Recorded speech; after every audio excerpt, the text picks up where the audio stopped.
Japan, the third largest economy and an important US ally, lacks a military. This might make sense if you know some history. 70 plus years ago, Japan colonized its neighbors, terrorized Asian men and women, and started the Pacific War. Given its militaristic past, the crafters of the Constitution created a clause that would define Japan to this day, Article 9. Article 9 has two sections. Quote, "The Japanese people forever renounce war as a sovereign right of a nation and the threat or use of force as means of settling international disputes."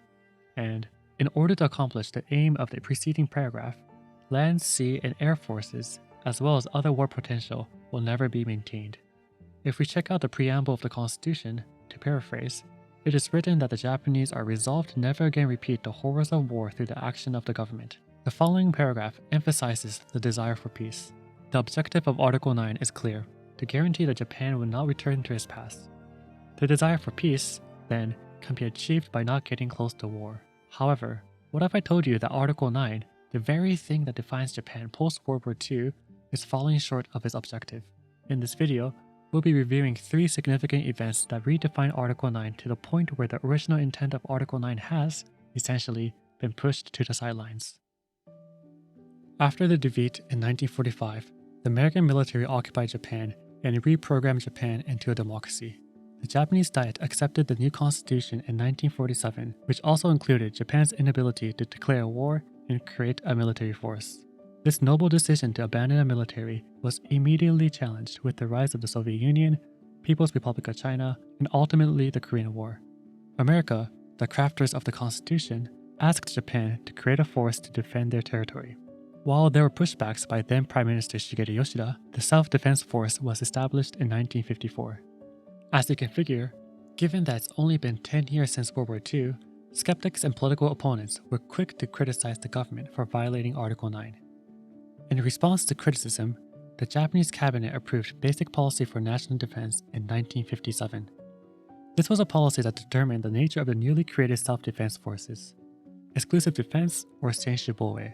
Senshiboe means that the self-defense forces can only protect Japanese territory and cannot act for other countries.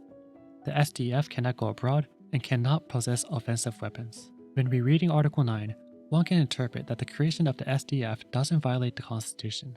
A force that is meant to exclusively defend a country is not a force that will be used to settle international disputes.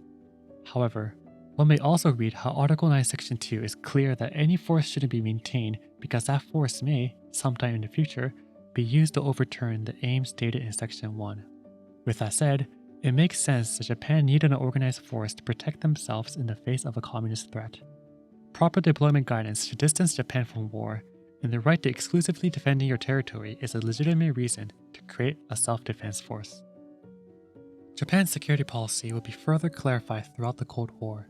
For example, in 1976, Japan clarified that they will only spend up to 1% of their GDP for their defense budget. While there are a few tweaks here and there, the next event that significantly changes Article 9 is a conflict that ends right towards the end of the Cold War. On August 2nd, 1990, Iraq invades Kuwait in order to control the oil reserves. A group of countries led by America sent troops to help out Kuwait. Because Japan didn't have the legal ability to send the SDF abroad, the government contributed by funding the coalition against Iraq.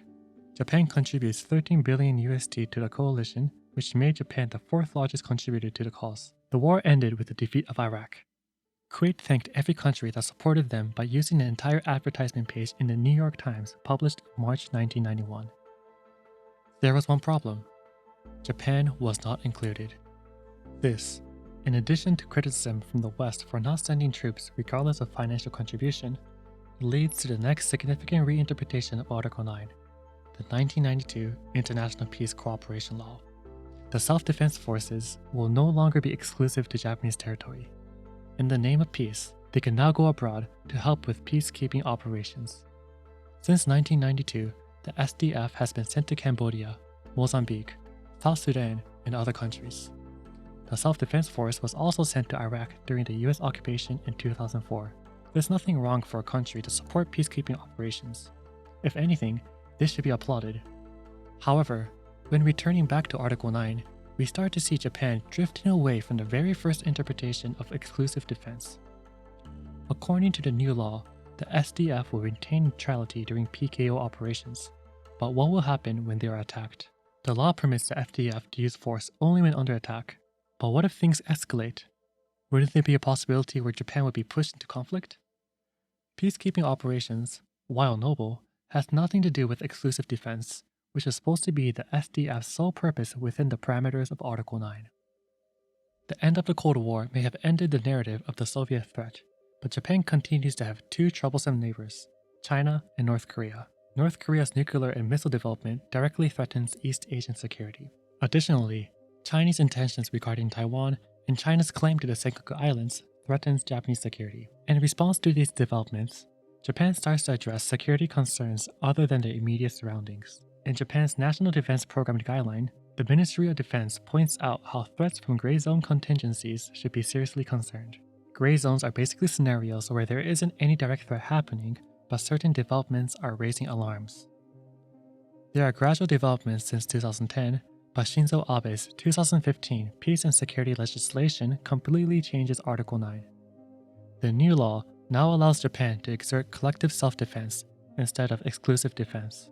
Before 2015, Japan was only allowed to use minimal force when directly attacked. Now, Japan would be allowed to deploy the FDF if allies are under attack. Of course, Japan cannot use this bill to justify any engagement. As seen on the Ministry of Defense's website, there are 3 conditions that must be met. Given the rise of new threats, it makes sense for Japan to evolve in response to the new security risks. But what does Article 9 say? Collective defense, which will inevitably use force to settle international disputes, may violate Section 1 of Article 9. As a matter of fact, the Association of Scholars opposed to security-related laws, and the Japan Federation of Bar Associations have openly criticized this reinterpretation. This chart published on Yahoo News compiles an opinion poll on the 2015 security legislation.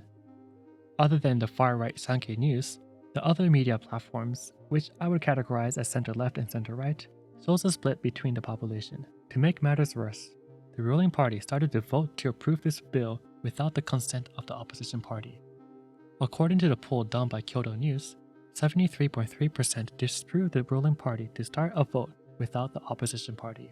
The 2015 security bill also caused the Abe administration's approval rate to plummet to 37.7% from 47.4%, and disapproval rate increased from 43 to 51.6%. There's one more funny detail that adds to the feel of the opposition. In hopes to justify the 2015 reinterpretation, the ruling party invited a constitutional scholar to explain how this bill wouldn't violate Article 9. To Abe and the LDP's surprise, the scholar they invited to the parliament openly shared that this bill would violate Article 9. But with all that said, the 2015 peace and security legislation was adopted, and Japan now has the ability to exert collective defense if necessary. Article 9 was supposed to redefine Japan into a military-less country and place the country far away from war. That was the original plan for Japan's attempt for peace. Nonetheless, given what was happening in East Asia, it made sense to make a force exclusively for territorial defense. Nothing is wrong with that, but current-day Japan looks completely different from Japan back in the 1950s. The SDF can contribute to peacekeeping operations and now can fight for their allies. In fact, in the past years, Japan joined the Quad, established a base in Djibouti, and eased arms sales. From a Western perspective, all of these developments may still feel conservative and very limiting.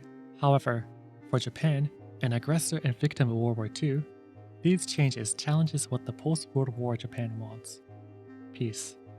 The past interpretations of Article 9 and certain defense-related decisions can be attributed to Japan's desire for peace, but where should Japan draw the line? What does it mean for Japan to never revisit the horrors of war while desiring peace? Now, that's the hard part.